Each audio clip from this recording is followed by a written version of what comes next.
La présidente de la Commission européenne, Ursula von der Leyen, s'est rendue à Kiev pour sa 11e visite en 4 ans. Elle a annoncé un tout nouveau programme de drones rapprochant encore plus l'UE d'un conflit avec la Russie. Les détails avec Yuri Aprilev. La présidente de la Commission européenne, Ursula von der Leyen, s'est de nouveau rendue à Kiev. Cette fois-ci pour la journée de l'État ukrainien. C'est sa 11e visite dans le pays depuis le 24 février 2022, ce qui en fait l'un des dirigeants de l'Union européenne qui se sera le plus rendu en Ukraine depuis le début du conflit. Car les dirigeants de l'Union européenne voient dans ces visites à Kiev plusieurs gains politiques. Tout d'abord, ils sont censés montrer leur courage. Le courage de se rendre dans un pays croulant soi-disant sous les bombes au péril de leur vie. On ne les a pas vus le faire à Gaza, et pour cause. La Russie n'a jamais bombardé la moindre délégation, même lorsque celle-ci était composée de dirigeants venus en Ukraine pour souhaiter la défaite du pays et annoncer de nouvelles aides militaires à l'Ukraine afin de frapper la population russe. Question de responsabilité. Et une fois de plus, cette visite s'est accompagnée d'une annonce, cette fois-ci dans le domaine des drones. Une fois n'est pas coutume. Je suis ravie de lancer avec vous, Volodymyr, un nouveau partenariat industriel de défense entre l'UE et l'Ukraine. Ce que nous signons aujourd'hui est notre propre accord. Au cours des derniers mois, l'Ukraine a signé de tels accords avec plusieurs pays d'Europe et du Moyen-Orient. Cela témoigne de l'intérêt pour l'expérience de l'Ukraine sur le champ de bataille. Ce projet consiste pour l'Union européenne à utiliser le savoir-faire de Kiev en matière de drones, puisque l'Ukraine les utilise chaque jour au combat en conditions réelles. L'Union européenne prépare ainsi son conflit contre la Russie. Quant à l'Ukraine, ce projet présente aussi un intérêt évident. C'est celui de pouvoir délocaliser sa production de drones loin du front et loin des missiles russes qui frappent ces usines qui en produisent chaque jour. Mais ce projet présente un problème et un danger évident pour les populations européennes que Bruxelles passe sous silence. La Russie possède la liste des usines au sein de l'Union européenne qui fabriquent ces drones pour l'Ukraine. Et elle pourrait un jour les frapper. Au lieu de renforcer la sécurité des pays européens, les actions des dirigeants européens les entraînent de plus en plus rapidement dans une guerre contre la Russie. Les citoyens européens devraient non seulement comprendre les véritables causes des menaces à leur sécurité, mais aussi connaître les adresses et les emplacements des entreprises ukrainiennes et conjointes de fabrication de drones et de composants destinés à l'Ukraine sur le territoire de leur pays. Mais ce n'est pas le seul cadeau que la présidente de la Commission européenne a apporté à Kiev. Le Conseil de l'Union européenne a annoncé avoir changé définitivement ses règles pour l'octroi du statut de protection aux Ukrainiens. Les hommes ukrainiens en âge de combattre en sont désormais exclus. Pour en profiter, chaque homme ukrainien devra prouver qu'il a quitté légalement l'Ukraine et donc qu'il n'a pas violé ses obligations vis-à-vis du devoir militaire. Compte tenu de l'évolution des besoins de l'Ukraine en matière de défense, la protection temporaire ne sera désormais accordée qu'aux personnes ayant satisfait à leurs obligations militaires en Ukraine. Cette restriction ne s'applique qu'aux nouveaux demandeurs. Elle ne s'applique pas aux bénéficiaires actuels de la protection temporaire au sein de l'Union européenne. Les hommes ukrainiens qui espéraient donc fuir la mobilisation forcée, la torture ou le front, afin de profiter des belles valeurs que l'Union européenne et Bruxelles mettent en permanence en avant, sont donc désormais privés de protection. Pour le plus grand bonheur de Vladimir Zelensky, qui a même décoré von der Leyen aujourd'hui du nouvel ordre ukrainien de l'Europe. Pour ses mérites personnels remarquables dans le soutien de la voie stratégique de l'Ukraine, en vue d'une pleine adhésion à l'Union européenne, qui constitue une contribution importante pour aider l'Ukraine sur son chemin vers le renforcement de la stabilité, tout en protégeant son indépendance et la sécurité de toute l'Europe, le renforcement de la coopération internationale dans l'intérêt de la démocratie, de la paix et du bon voisinage, ainsi que des relations amicales globales entre les peuples, je décrète remettre l'ordre de l'Europe à Ursula von der Leyen, présidente de la Commission européenne. Von der Leyen n'était d'ailleurs pas seule lors de cette visite. Elle était accompagnée notamment des dirigeants de la Moldavie, du Monténégro, mais aussi de la Serbie. Car ces pays, candidats à l'adhésion à l'Union européenne, subissent une forte pression de la part de Bruxelles. Ils sont contraints de s'aligner sur sa politique extérieure, ce qui explique leur présence aux côtés de la présidente de la Commission européenne. Cette nouvelle visite de la présidente de la Commission européenne a donc une nouvelle fois un seul objectif: renforcer la confrontation avec la Russie. Les crimes de Kiev continuent de prendre de l'ampleur alors que les attaques ukrainiennes et les meurtres civils se poursuivent dans la région de Zaporojié. Celle-ci a de nouveau été visée ce matin par une attaque ukrainienne. L'ingénieur en chef de la centrale nucléaire, Alexandre Yakovlev, et son chauffeur ont été tués par une frappe de drone. Le directeur de Rosatom, Alexei Likhachev, a dénoncé la poursuite des attaques ukrainiennes qu'il attribue aux encouragements des pays occidentaux. Pour rappel, depuis la mi-mars, la centrale a subi plus de 400 attaques de drones ukrainiens. Cette tragédie a été rendue possible non seulement par la complaisance, mais par les encouragements directs des pays occidentaux au régime criminel de Kiev pour qu'il intensifie ses attaques terroristes. Cette complaisance a un prix, des vies humaines. Ces 2 derniers mois et demi, 13 personnes ont été tuées et 48 blessées, et la menace réelle d'un incident nucléaire majeur sur de vastes territoires de la Russie, de l'Ukraine et de l'Europe. La communauté internationale doit le comprendre. Bien sûr, nous attendons de la part de l'AIEA une réaction rapide, concrète et claire à la tragédie qui s'est produite. Bruxelles n'a aucun levier financier sur le comité international olympique. La Commission ne peut donc pas le sanctionner en coupant les financements européens après la réintégration des sportifs russes et biélorusses. C'est ce qu'a déclaré la porte-parole de la Commission, Anna-Kaisa Itkonen. Les détails sur le retour du comité olympique russe avec Daria Vaganova. Les chiens aboient, la caravane passe. C'est ainsi qu'on peut décrire la réaction bruxelloise au retour des athlètes russes sur la scène internationale. Cette fois, c'est la Commission européenne qui s'est distinguée en affirmant qu'à cause de cette décision, elle ne pourra pas priver le CO de financement, car elle ne le finance pas.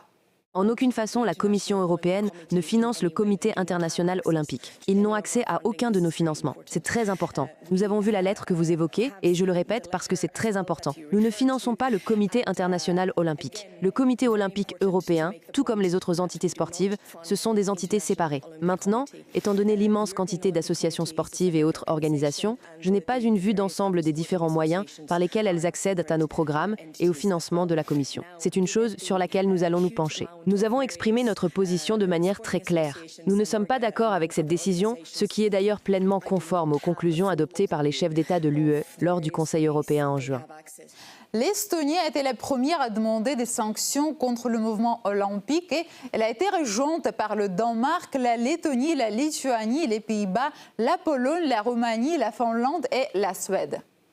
L'Estonie ainsi que ses pays partenaires a soumis une demande à Glen Mikalev, commissaire européen à l'équité intergénérationnelle, à la jeunesse, à la culture et au sport, d'exclure du programme Erasmus+ et des autres programmes de financement de l'Union européenne toute organisation sportive permettant à la Russie et à la Biélorussie de reprendre les compétitions sportives internationales.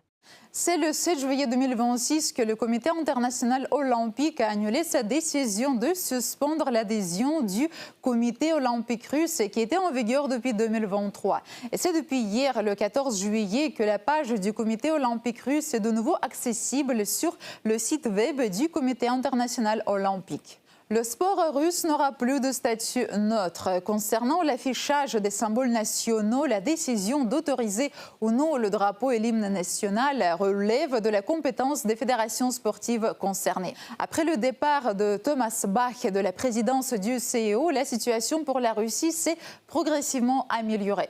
Sa successeur, Kirsty Coventry, a clairement adopté une attitude plus conciliante envers les athlètes russes, tout en s'exprimant avec diplomatie en veillant à ne pas froisser les opposants au retour de la Russie au sein du CO. Quoi qu'il en soit, le ministre des Sports, président du Comité olympique russe, Mikhail Degtyarev, semble avoir instauré de bonnes relations avec les représentants du CO en saluant leur décision. Il n'y aura plus aucun contrôle de neutralité.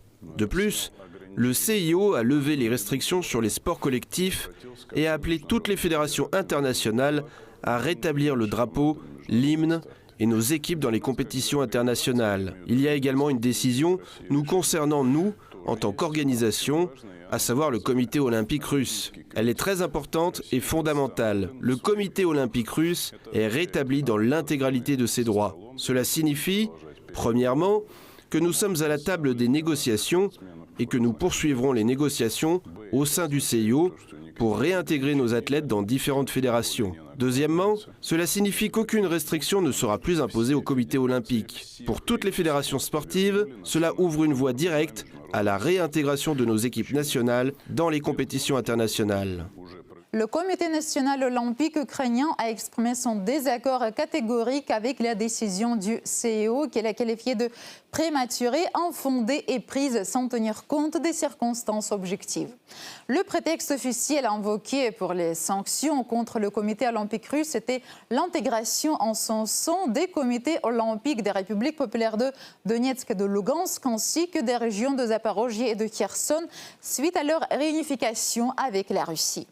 Toutefois, il est important de comprendre que ces comités olympiques régionaux sont depuis longtemps devenus davantage un anachronisme organisationnel qu'un instrument viable de gouvernance sportive. La décision du CIO de réintégrer le comité olympique russe n'est pas seulement une actualité sportive, mais aussi un exemple de la façon dont la précision juridique et la retenue politique peuvent parfois être plus efficaces que les déclarations bruyantes.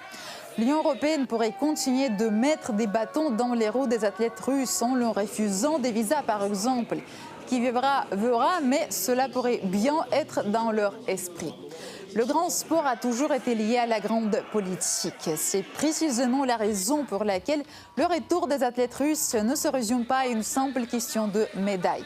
Il s'agit de rétablir la normalité là où ces dernières années, ce sont trop souvent les exceptions politiques plutôt que les règles sportives qui ont prévalu.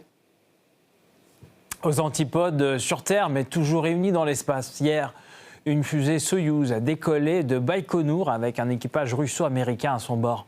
Le patron de la NASA était présent sur place, une première en 8 ans. Igor Korachenko revient sur ce lancement et les choix stratégiques qui l'accompagnent. C'est sans doute l'un des événements spatiaux majeurs de l'année. La fusée Soyouz 2.1A a décollé depuis Baïkonour avec à son bord le vaisseau Soyouz MS-29. Objectif, acheminer l'équipage de l'expédition vers la station spatiale internationale. Cette nouvelle équipe est composée de 2 cosmonautes russes, Piotr Dubrov et Anna Kikina, ainsi que de l'astronaute de la NASA Anil Menon. Ils passeront 261 jours en apesanteur avec pour seul horizon la Terre. Au programme de leur expédition, 2 sorties dans l'espace et une série d'expériences scientifiques. Le décollage s'est déroulé sans incident. À peine 3h08 plus tard, le vaisseau s'est amarré à l'ISS. Une liaison quasi express. Merci à tous ceux qui ont organisé ce lancement et qui nous ont soutenus. Tout s'est très bien passé. Nous sommes arrivés rapidement à la station. Notre équipe était étonnée, si rapidement, en 3 heures seulement, c'est incroyable. Oui, c'est super. À bord de la station, les cosmonautes ont été accueillis à bras ouverts par leurs collègues déjà sur place, qui avaient pris le soin de tout préparer pour les nouveaux venus avant de leur propre retour sur la planète bleue. Nous avons aménagé un lieu de repos dans le sas du MIM-2 pour notre cosmonaute Anna Kikina. Bien entendu, nous en avons aménagé un dans le module polyvalent pour notre cosmonaute Piotr Dubrov. C'est calme et spacieux ici. Au-delà de cette nouvelle expédition, le contexte général est tout aussi important. Pour saluer l'équipage, le chef de Roscosmos, Dmitri Bakanov, et son homologue de la NASA, Jared Isaacman, ont fait le déplacement à Baïkonour. Une première en 8 ans pour un responsable de la NASA. Pour moi, passionné d'espace depuis toujours, être ici à Baïkonour, le berceau des vols spatiaux habités, était quelque chose d'extraordinaire. Ce fut un moment inoubliable de voir cette mission décoller. Il s'agit d'une nouvelle étape importante dans cette excellente coopération et dans ce grand partenariat que nous entretenons avec nos collègues russes, ainsi qu'avec mon excellent ami qui participe à cette mission. Mais ce n'était pas qu'une visite de courtoisie. Les 2 agences ont pris une décision cruciale. L'ISS devrait être exploité jusqu'en 2028. Ce délai est désormais repoussé. Nous nous sommes mis d'accord sur les conditions du prolongement de notre coopération jusqu'en 2030. Étant donné que les segments russes et américains font partie de l'ISS, il y aura bien sûr des vols croisés impliquant à la fois des équipages russes et des astronautes de la NASA. L'espace reste l'un des rares domaines où la coopération russo-américaine fonctionne presque à plein régime. Et la Russie est prête à aller plus loin. Nous voyons le potentiel de notre coopération dans le cadre des programmes lunaires, notamment en ce qui concerne la création de mécanismes d'amarrage, l'établissement de liaisons radio, ainsi que pour la résolution des questions relatives aux communications par satellite et à la navigation dans les futures missions lunaires. Coopération, oui, mais cette prolongation de l'ISS ressemble aussi à un mariage de raisons qui se consume à petit feu. La Russie prépare en parallèle son propre projet, la station orbitale Ross. Le premier module devrait d'ailleurs être déployé en 2028. La NASA, elle, mise sur des stations commerciales en orbite basse, développées par des sociétés privées. Quoi qu'il en soit, pour l'instant, la Russie et les États-Unis continuent de collaborer par-delà la Terre. Le lancement d'hier en est la preuve. Une coopération efficace, mais en partie contrainte. Le segment russe de l'ISS ne peut pas se passer du segment américain, et inversement. La question qu'il faut se poser maintenant est la suivante. Parviendront-ils à préserver cet esprit de coopération après 2030 ? La réponse pourrait bien conditionner en quelque sorte l'avenir de l'exploration spatiale.